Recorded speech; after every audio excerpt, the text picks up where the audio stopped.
ದೇವರು ಪ್ರೀತಿಸುವ ಪ್ರೀತಿಯ ಬಿಗ್ ಜೆ ಟಿ ವಿ ಪ್ರಿಯ ವೀಕ್ಷಕರಿಗೆ ನಮ್ಮ ಕರ್ತನಾದ ಯೇಸು ಕ್ರಿಸ್ತನ ಹೆಸರಿನಲ್ಲಿ ನಿಮ್ಮನ್ನು ವಂದಿಸಿ ಸ್ವಾಗತ ಬಯಸ್ತಿದ್ದೇವೆ. ಬನ್ನಿರಿ, ದೇವರ ವಾಕ್ಯವನ್ನು ಜ್ಞಾನೋಕ್ತಿಗಳು 25ರಿಂದ the book of proverbs chapter 25. ಜ್ಞಾನೋಕ್ತಿ 25ನೇ ಅಧ್ಯಾಯದಿಂದ ಪ್ರಕಟಣೆಯ 14 ರಹಸ್ಯಗಳನ್ನು ನಾವು ನೋಡ್ತೇವೆ. 14 ಸೀಕ್ರೆಟ್ಸ್ ಆಫ್ ರೆವಲೇಷನ್. ಪ್ರಕಟಣೆ ಅಂದರೆ ಏನು? ನನ್ನ ಒಂದು ಸಾಮಾನ್ಯ ಸರಳ ರೀತಿಯಲ್ಲಿ ಹೇಳಬೇಕಾದರೆ, ಪ್ರಕಟಣೆ ಅಂದರೆ ದೇವರು ಕೊಡುವ ಬೆಳಕು. God giving light. ಅನೇಕ ವಿಷಯಗಳು ನಾವು ಈ ಭೂಮಿಯಲ್ಲಿರುವಾಗ ಅರ್ಥ ಮಾಡಿಕೊಳ್ಳಿಕ್ಕಾಗಲ್ಲ. ಆದರೆ ದೇವರು, ನಾನೇ ಲೋಕಕ್ಕೆ ಬೆಳಕು ಎಂಬಂಥ ದೇವರು ಎಂಬುದಾಗಿ ಹೇಳಿದಂಥ ದೇವರು, ಆತನು ನಮಗೆ ನಮ್ಮ ವಿಷಯದಲ್ಲಿ, ತನ್ನ ವಿಷಯದಲ್ಲಿ, ವಾಕ್ಯದ ವಿಷಯದಲ್ಲಿ, ಜೀವನದ ವಿಷಯದಲ್ಲಿ ಬೆಳಕನ್ನು ಕೊಡುವಾಗ ನಮ್ಗೆ ಅರ್ಥ ಆಗಿಬಿಡ್ತದೆ. ಆದ ಕಾರಣ ಜೀವನ ಅನೇಕ ಸಾರಿ ಮಾರ್ಮಿಕವಾದದ್ದು. ಆದರೆ ದೇವರು ಬೆಳಕನ್ನು ಕೊಡುವಾಗ ನಾವು ಜೀವನದಲ್ಲಿ ಚೆನ್ನಾಗಿ ಬಾಳುವುದಕ್ಕೆ ಅನುಕೂಲ, ಆಸ್ಪದ, ಆಶೀರ್ವಾದ. ಹೇಗೆ ಒಂದು ದಿವಸ ಇದ್ದಕ್ಕಿದ್ದ ಹಾಗೆ ಕರೆಂಟ್ ಹೋಗಿಬಿಟ್ರೆ ನಮ್ಮ ಮನೆಯಲ್ಲಿ ಸ್ವಲ್ಪ ಜೀವನ ಸ್ಥಗಿತವಾಗಿಬಿಡ್ತದೆ. ಅಥವಾ ಎಲ್ಲೋ ಒಂದು ಕಡೆ ನಾವು ಹೋಗಿದ್ವಿ, ಹೋದ ಕಡೆ ಅಲ್ಲಿ ಕತ್ತಲು ಇದ್ದರೆ ನಡೆಯೋದಕ್ಕೆ ಕಷ್ಟ. ವಾಹನ ಓಡಿಸ್ಕೊಂಡು ಬರುವಾಗ ಬೀದಿಯಲ್ಲಿ ಸಾಕಷ್ಟು ಬೆಳಕಿಲ್ಲದಿದ್ದರೆ ಕಷ್ಟ. ಆ ರೀತಿಯಾಗಿ ಜೀವನದಲ್ಲಿ ಕತ್ತಲೆ ಇದ್ದೇ ಇದೆ. ಆದರೆ ಕತ್ತಲೆಯನ್ನು ಹೊರಡಿಸುವಂಥದ್ದು ದೇವರ ವಾಕ್ಯ, ದೇವರು. ಆ ರೀತಿಯಾಗಿ ಪ್ರಕಟಣೆಯ ಜೀವನ ಅಥವಾ ಬೆಳಕಿನ ಜೀವನವನ್ನು ನಾವು ಮಾಡಬೇಕಾದ್ರೆ 14 ರಹಸ್ಯಗಳು ಜ್ಞಾನೋಕ್ತಿ 25ರಲ್ಲಿದೆ. ಅದನ್ನು ಒಂದೊಂದಾಗಿ ನೋಡಿಕೊಳ್ಳೋಣ ಬನ್ನಿರಿ. 25ನೇ ಅಧ್ಯಾಯ 2ನೇ ವಚನದಲ್ಲಿ ವಿಷಯವನ್ನು, ದೇವರ ವಾಕ್ಯದ ವಿಷಯ ಇರ್ಬೋದು, ಬೇರೆ ವಿಷಯನೇ ಇರ್ಬೋದು, ವಿಷಯವನ್ನು ರಹಸ್ಯ ಮಾಡುವುದು ದೇವರ ಪ್ರಭಾವ, ದೇವರ ಮಹಿಮೆ. ಏನಂದರೆ ಅನೇಕ ವಿಷಯಗಳನ್ನು ಪ್ರಕಟಪಡಿಸುವಂಥದ್ದು ದೇವರ ಮಹಿಮೆ. ಆದರೆ ವಿಷಯವನ್ನು ವಿಮರ್ಶೆ ಮಾಡುವುದು ರಾಜರ ಮಹಿಮೆ, ರಾಜರ ಪ್ರಭಾವ. ಹೌದು, ನಾವು ಪ್ರಕಟಣೆಯನ್ನು ಹೊಂದಿಕೊಳ್ಳುವಂಥದ್ದು, ಪ್ರಕಟಣೆ ಕೊಡೋದು, ಇನ್ನೊಂದು ರೀತಿಯಿಂದ ಸಿಂಪಲ್ ಆಗಿ ಹೇಳಬೇಕಾದರೆ ಪ್ರಕಟಣೆ ಕೊಡೋದು ದೇವರ ಒಂದು ಜವಾಬ್ದಾರಿಕೆ. ಆದರೆ ಪ್ರಕಟಣೆಯನ್ನು ಹೊಂದಿಕೊಳ್ಳುವಂಥದ್ದು ನಮ್ಮ ಒಂದು ಭಾಗ. ಧರ್ಮೋಪದೇಶ ಕಾಂಡ 29:29ರಲ್ಲಿ ಮರೆಯಾದದ್ದು ದೇವರಿಗೆ ಸೇರಿದೆ, ಆದರೆ ಪ್ರಕಟವಾದದ್ದು ನಮಗೆ ಸೇರಿದೆ. ಆ ಪ್ರಕಟವಾಗುವುದು ದೇವರ ಮೂಲಕವೇ.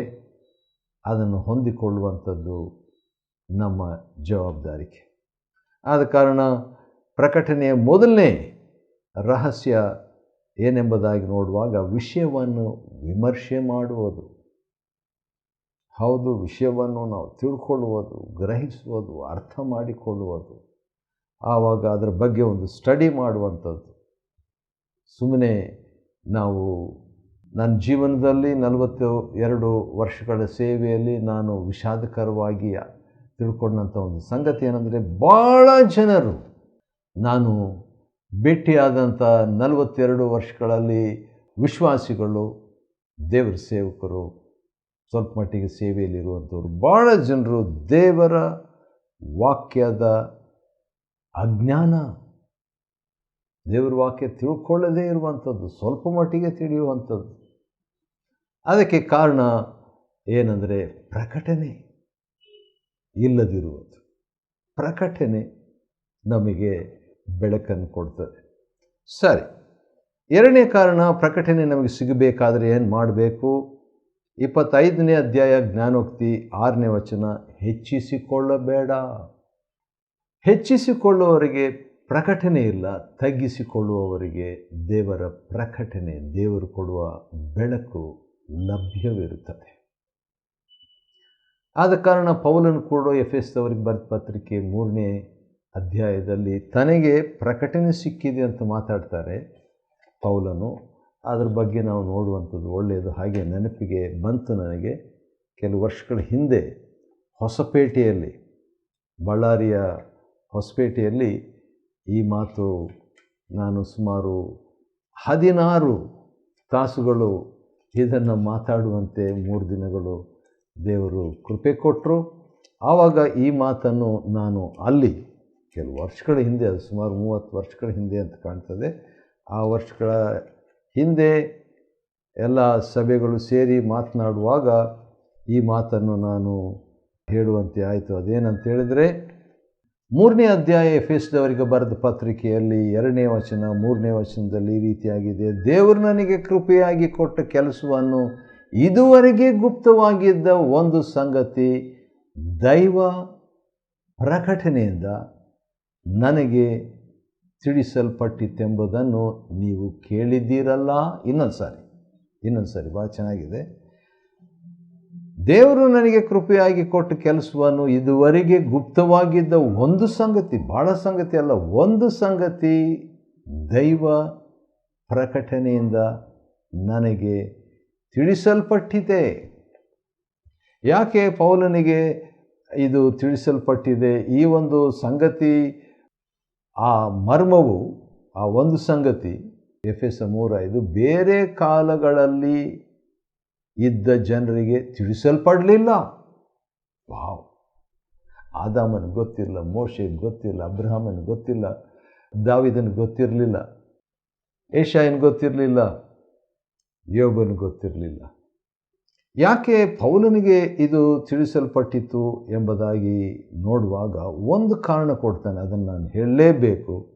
9ನೇ ವಚನದ 2ನೇ ಭಾಗದಲ್ಲಿ ಅದೇನಂತ ಹೇಳಿದರೆ ಭಾಳ ಚೆನ್ನಾಗಿದೆ, ಅದನ್ನು ಓದಿ. ದೇವಜನರೊಳಗೆ ಅತ್ಯಲ್ಪನಾದ ನನಗೆ, ವಾವ್! ದೇವ ಜನರೊಳಗೆ ಅತ್ಯಲ್ಪನಾದ ನನಗೆ ಅದು ಅನುಗ್ರಹಿಸೋಣವಾಯಿತು, ಪ್ರಕಟವಾಯಿತು. ಪೌಲನಿಗೆ ಹೇಗೆ ಗೊತ್ತಾಯಿತು? ಯಾಕಂತ ಹೇಳಿದ್ರೆ 25ನೇ ಜ್ಞಾನೋಕ್ತಿ 6ನೇ ವಚನದಲ್ಲಿ, ನಿನ್ನನ್ನು ಹೆಚ್ಚಿಸಿಕೊಳ್ಳಬೇಡ. ರಾಜನ ಸನ್ನಿಧಾನದಲ್ಲಿ, ದೇವರ ಸನ್ನಿಧಾನದಲ್ಲಿ, ಇತರರ ಸನ್ನಿಧಾನದಲ್ಲಿ ಹೆಚ್ಚಿಸಿಕೊಳ್ಳೋದು ಬೇಡ. ಯಾಕಂದರೆ ಹೆಚ್ಚಿಸಿಕೊಳ್ಳದಂಥವರಿಗೆ ದೇವರ ಪ್ರಕಟಣೆ ಸಿಗುತ್ತೆ. ಇದು 2ನೇ ರಹಸ್ಯ ರೀ, ಸೆಕೆಂಡ್ ಸೀಕ್ರೆಟ್ ಆಫ್ ರೆವಲೇಷನಲ್ ಲೈಫ್. ಪ್ರಕಟಣೆಯ ಜೀವನದ 2ನೇ ರಹಸ್ಯ, ಹೆಚ್ಚಿಸ್ಕೋಬಾರ್ದು. ಅದೇ 6ನೇ ವಚನದ 2ನೇ ಭಾಗದಲ್ಲಿ, ಶ್ರೀಮಂತರಿಗೆ ಏರ್ಪಡಿಸಿರುವ ಸ್ಥಾನದಲ್ಲಿ ನಿಂತುಕೊಳ್ಳದಿರು. ಬೇರೆಯವ್ರಿಗೋಸ್ಕರವಾಗಿ ಇಟ್ಟಂಥ ಸ್ಥಳದಲ್ಲಿ ನಾವು ಹೋಗಿ ಕೂತ್ಕೋಬಾರ್ದಂತ. ಇದರ ಬಗ್ಗೆ ನಮ್ಮ ಕರ್ತನಾದ ಯೇಸು ಕ್ರಿಸ್ತನ ಲೂಕನ ಬರೆದ ಸುವಾರ್ತೆ 14ನೇ ಅಧ್ಯಾಯ 8ರಿಂದ ಇರುವ ವಾಕ್ಯ ಭಾಗದಲ್ಲಿ ಭಾಳ ಚೆನ್ನಾಗಿ ಹೇಳಿದ್ದಾರೆ. ಅದನ್ನು ಹೋಮ್ವರ್ಕ್ ಆಗಿ ನಾವು ಮಾಡಿಕೊಳ್ಳೋಣ್ರಿ. ಸರಿ, 4ನೇ ರಹಸ್ಯ ನೆನಪಿರಲಿ. ಇಂದಿನ ನಮ್ಮ ಧ್ಯಾನ ಏನಂತ ಹೇಳಿದರೆ, ಜ್ಞಾನೋಕ್ತಿ 25, ಪ್ರಾವರ್ಬ್ಸ್ ಚಾಪ್ಟರ್ 25, ಜ್ಞಾನೋಕ್ತಿ 25ನೇ ಅಧ್ಯಾಯದಲ್ಲಿ ಇರುವಂಥ 14 ರಹಸ್ಯಗಳು. ಯಾವುದಕ್ಕೆ 14 ರಹಸ್ಯಗಳು? ಪ್ರಕಟಣೆಯ ಜೀವನಕ್ಕೆ. ಬರೀ ಪ್ರಕಟಣೆ ಪಡ್ಕೊಳ್ಳೋದಲ್ಲ, it's not a question of getting the revelation. ಪ್ರಕಟಣೆಯ ಜೀವನ. ಯಾಕಂದರೆ ವಾರಕ್ಕೊಂದ್ಸರಿ ನಾವು ಬೆಳಕಿನಲ್ಲಿ ಜೀವಿಸಿಬಿಟ್ಟು ಉಳಿದಂಥ 6 ದಿವಸಗಳಲ್ಲೂ ಕತ್ತಲೆಯಲ್ಲಿ ನಾವು ಜೀವಿಸಬಾರ್ದು. ಆದ ಕಾರಣ ಪ್ರಕಟಣೆ, ಜೀವಮಾನವೆಲ್ಲ ನಮಗೆ ಪ್ರಕಟಣೆಯಾಗಿರಬೇಕು. ಜ್ಞಾನೋಕ್ತಿ 4ನೇ ಅಧ್ಯಾಯಕ್ಕೆ ಬಂದಾಗ ಒಂದು ಮಾತು ಭಾಳ ಸ್ಪಷ್ಟವಾಗಿದೆ. 18ನೇ ವಚನದಲ್ಲಿ, ನೀತಿವಂತರ ಮಾರ್ಗವು ಮಧ್ಯಾಹ್ನದವರೆಗೆ ಹೆಚ್ಚುತ್ತಾ ಬರುವ ಬೆಳಕಿನಂತಿದೆ.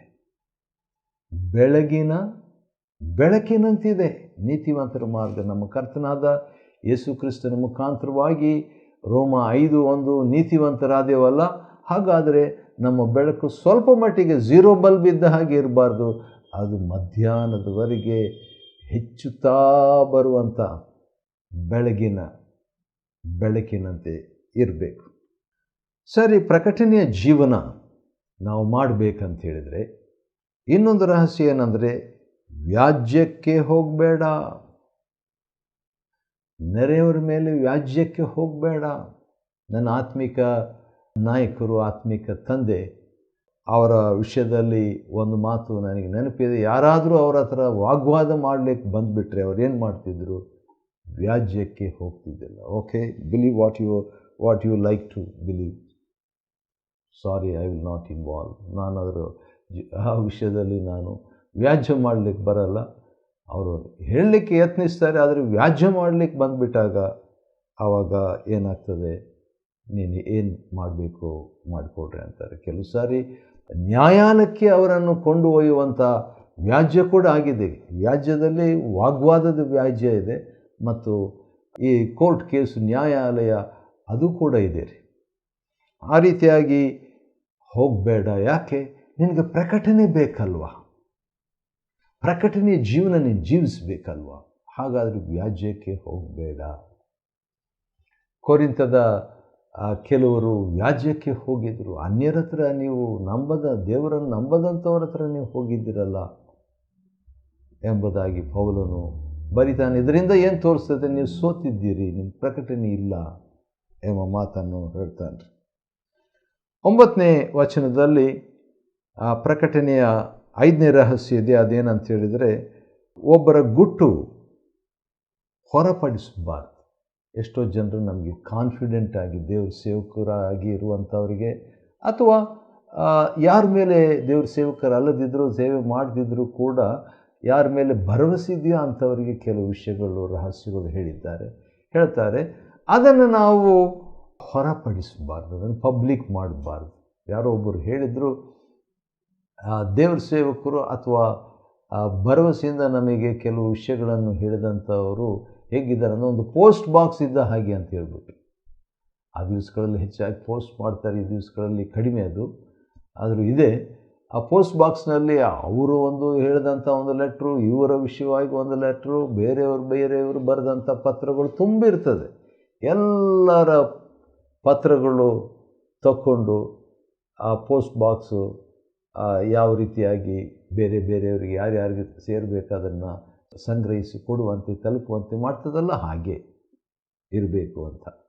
6ನೇದಾಗಿ 25ನೇ ಜ್ಞಾನೋಕ್ತಿಯಿಂದ ಪ್ರಕಟಣೆಯ ಜೀವನದ 14 ರಹಸ್ಯಗಳನ್ನು ನಾವು ನೋಡ್ತಿದ್ದೇವೆ. ಇದುವರೆಗೆ 5 ನೋಡಿದ್ವಿ, 6ನೇದು ನೋಡ್ತಾ ಇದ್ವಿ. ಅದೇನಂತ ಹೇಳಿದ್ರೆ, ಸಮಯೋಚಿತವಾದ ಮಾತುಗಳು. ಯಾವ ಟೈಮ್ನಲ್ಲಿ ಏನು ಮಾತಾಡಬೇಕು ಅಷ್ಟೇ ಮಾತಾಡಿದರೆ ಏನಾಗ್ತದೆ? ಯೆರೆಮೀಯನು ಹೇಳಿದ ಮಾತು ನನಗೆ ನೆನಪಿಗೆ ಬರ್ತಿದೆ, ಅದನ್ನು ಓದಲೇಬೇಕು. ಭಾಳ ಚೆನ್ನಾಗಿದೆ, ಕೇಳಿಸ್ಕೊಡ್ರಿ. 15ನೇ ಅಧ್ಯಾಯ 19ನೇ ವಚನ. ಯೆಹೋವನು ಹೀಗೆಂದಿದ್ದಾನೆ, ನೀನು ನನ್ನ ಕಡೆಗೆ ಹಿಂದಿರುಗಿದರೆ ನನ್ನ ಸಮ್ಮುಖದಲ್ಲಿ ನಿಲ್ಲುವಂತೆ ನಾನು ನಿನ್ನನ್ನು ತಿರುಗಿ ಸೇರಿಸಿಕೊಳ್ಳುವೆನು. ನೀನು ತುಚ್ಛವಾದದ್ದನ್ನು ನಿರಾಕರಿಸಿ ಅಮೂಲ್ಯವಾದದ್ದನ್ನು ಪ್ರಕಾಶಪಡಿಸಿದರೆ ನೀನು ನನ್ನ ಬಾಯಂತಿರುವಿ. ಜೆರೆಮಾಯ 15:19. ಆದ ಕಾರಣ ನಾವು ಸಮಯೋಚಿತವಾದ ಮಾತುಗಳನ್ನು ಆಡುವಾಗ ಅದು ಬಂಗಾರದ ಹಣ್ಣುಗಳಿಗೆ ಸಮಾನ ಅಂತ ಕೇಳೋರಿಗೆ ಅದು ಪ್ರಯೋಜನ. 7ನೇದಾಗಿ ದೀರ್ಘ ಶಾಂತಿಯಿಂದ ಇರಬೇಕು. ಪ್ರಕಟಣೆಯ ಮತ್ತೊಂದು ರಹಸ್ಯ ದೀರ್ಘ ಶಾಂತತೆ. 15ನೇ ವಚನ, ಜ್ಞಾನೋಕ್ತಿ 25ರಲ್ಲಿ ಅದನ್ನು ನಾವು ನೋಡ್ತೇವೆ. ಸಮಯೋಚಿತವಾದ ಮಾತು, ದೀರ್ಘ ಶಾಂತಿ ಅಷ್ಟೇ ಅಲ್ಲ, ಮೃದು ವಚನ. 15ನೇ ವಚನದಲ್ಲಿ ಮೃದು ವಚನ. ಹೌದು, ಒಂದು ಸಾರಿ ಜ್ಞಾನೋಕ್ತಿಯಲ್ಲಿ ನಾವು ನೋಡುವಾಗ 15:1ರಲ್ಲಿ ಮೃದುವಾದ ಪ್ರತ್ಯುತ್ತರವು ಸಿಟ್ಟನ್ನಾರಿಸುವುದು ಅಷ್ಟೇ ಅಲ್ಲ, ಪ್ರಕಟಣೆಯನ್ನು ನೀಡುವುದು. ವಾವ್. 17ನೇ ವಚನ, 25ನೇ ಜ್ಞಾನೋಕ್ತಿ 17ರಲ್ಲಿ ನೋಡುವಾಗ, ನೆರೆಯವರ ಮನೆಗೆ ಆಗಾಗ ಹೋಗಬಾರ್ದಂತೆ. ಅವ್ರು ಬೇಸರ ಪಡುವ ಹಾಗೆ ಮತ್ತೆ ಹೋಗ್ತಿದ್ರು, ಮತ್ತೆ ಬಂದುಬಿಟ್ರಲ್ಲ ಅಂಥವ್ರು ಬೇಸರ ಪಟ್ಕೊಳ್ತಾರೆ. ಆದ ಕಾರಣ ಅವನ ಮನೆಯಲ್ಲಿ ಅಪರೂಪವಾಗಿ ಹೆಜ್ಜೆ ಇಡು. ಆ ರೀತಿಯಾಗಿಟ್ಟರೆ ನಿಮಗೆ ಪ್ರಕಟಣೆ. 10ನೇದಾಗಿ, ನಿನ್ನ ವೈರಿ ಹಸಿದಿದ್ದರೆ, 21ನೇ ವಚನ, ಹೌದು, ಅನ್ನ ಬಿಡು, ಬಾಯಾರಿದರೆ ನೀರು ಕೊಡು. ಆ ರೀತಿಯಾಗಿ ಮಾಡಬೇಕು ಎಂಬುದಾಗಿ ದೇವರ ವಾಕ್ಯದಲ್ಲಿ ರೋಮ 12:20 ಪೌಲನು ಕೂಡ ಅದೇ ಮಾತನ್ನು ಹೇಳ್ತಾನೆ. ಆ ರೀತಿಯಾಗಿ ವೈರಿಯನ್ನು ನಾವು ಪ್ರೀತಿಸುವಾಗ ಏನಾಗ್ತದೆ? ಪ್ರಕಟಣೆ ನಾವು ಹೊಂದಿಕೊಳ್ತೇವೆ ದೇವರ ವಾಕ್ಯದಿಂದ ನಮ್ಮ ಜೀವನದಲ್ಲಿ. 24ನೇ ವಚನದಲ್ಲಿ ಕುಟುಂಬ ಜೀವನದ ಬಗ್ಗೆ ಬರ್ತದೆ. ಕೆಲವು ಸಾರಿ ಕುಟುಂಬದಲ್ಲಿ ಟೆನ್ಷನ್ಸ್ ಬರ್ತದೆ. ಆದರೆ ಅಂಥ ಸಮಯದಲ್ಲಿ ಹೇಗಿರಬೇಕು? ಜಗಳ ಮಾಡೋಕ್ಕಿಂತಲೂ ಮನೆಯಲ್ಲಿ ಒಂದು ಮೂಲೆಯಲ್ಲಿ ಪ್ರಶಾಂತವಾಗಿ ಇರುವಂಥದ್ದೇ ಮೇಲು. ಯಾಕಂದರೆ ಆ ಥರ ಹೋರಾಟ ಆ ಕುಟುಂಬ ಜೀವನದಲ್ಲಿ ಇದ್ದಾಗ ಅದನ್ನು ಯಾವ ರೀತಿಯಾಗಿ ನಿಭಾಯಿಸಬೇಕು, ಜಯಿಸಬೇಕು ಅನ್ನುವಂಥದ್ದನ್ನು 25ನೇ ಅಧ್ಯಾಯ ಜ್ಞಾನೋಕ್ತಿ 24ನೇ ವಚನದಲ್ಲಿದೆ. ಅದನ್ನು ಫಾಲೋ ಮಾಡುವಾಗ ನಮಗೆ ಪ್ರಕಟಣೆಯ ಜೀವನ, ದ ಲೈಫ್ ಆಫ್ ರೆವಲೇಷನ್.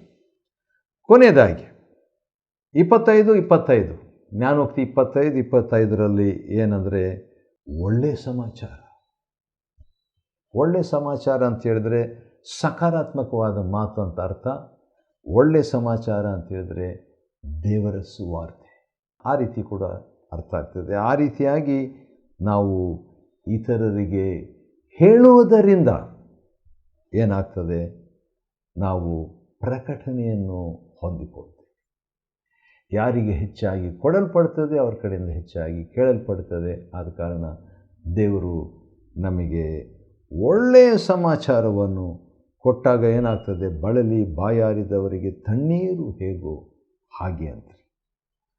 ಇದನ್ನು ಕೇಳಿದಾಗ ಒಂದು ವಾಕ್ಯ ನನಗೆ ಯೆಶಾಯನ ಗ್ರಂಥದಿಂದ ನೆನಪಿಗೆ ಬರ್ತದೆ. ನೋಡೋಣ, ಅದು ಸುಮಾರು 30 ವರ್ಷಗಳ ಹಿಂದೆ ಅದನ್ನು ಓದಿದ್ದು ನೆನಪಿಗೆ ಬರ್ತಿದೆ. ಯೆಶಾಯನ ಗ್ರಂಥ, ಇದರ ಬಗ್ಗೆ ಒಂದು ಚಿಕ್ಕ ಹಾಡು ಕೂಡ ನಾನು ಕಂಪೋಸ್ ಮಾಡಿದ್ದು ನನಗೆ ನೆನಪಿಗೆ ಬರುತ್ತಿದೆ. ದೇವರ ಸೇವಕರ ಬಗ್ಗೆ ಇರುವಂಥ ಒಂದು ಮಾತು. ಹೌದು, ನಾವು ಈ ರೀತಿಯಾಗಿ ದೇವರ ಆಹ್ವಾನ ಕೊಡ್ತಾನೆ. ಅದೇನೆಂದರೆ, ಬಾಯಾರಿದಂಥವರೇ ನನ್ನ ಕಡೆಗೆ ಬನ್ನಿರಿ ಅಂತ ಹೇಳ್ಬಿಟ್ಟು. ಅದನ್ನು ಯಾಕೆ ಹೇಳಿದೆ ಅಂತ ಹೇಳಿದರೆ 25ನೇ ವಚನದಲ್ಲಿ ಬಾಯಾರಿದಂಥವರಿಗೆ ಅದು ಸಕಲ ಜನರಿಗೂ ಅದು ಒಳ್ಳೆಯ ಸಮಾಚಾರ. 25ನೇ ಅಧ್ಯಾಯ ಜ್ಞಾನೋಕ್ತಿಗಳ ಗ್ರಂಥದಿಂದ ನಾವು ಪ್ರಕಟಣೆಯ 14 ರಹಸ್ಯಗಳನ್ನು ನಾವು ತಿಳ್ಕೊಂಡಿದ್ದೇವೆ. 25ನೇ ಅಧ್ಯಾಯವನ್ನು ಅಧ್ಯಯನ ಮಾಡಿಕೊಳ್ಳುವಂತೆ ದೇವರು ಕೊಟ್ಟ ಕೃಪೆಗಾಗಿ ಆತನಿಗೆ ಸ್ತೋತ್ರವಾಗಲಿ. ದೇವರು ನಿಮ್ಮನ್ನು ಆಶೀರ್ವದಿಸಲಿ.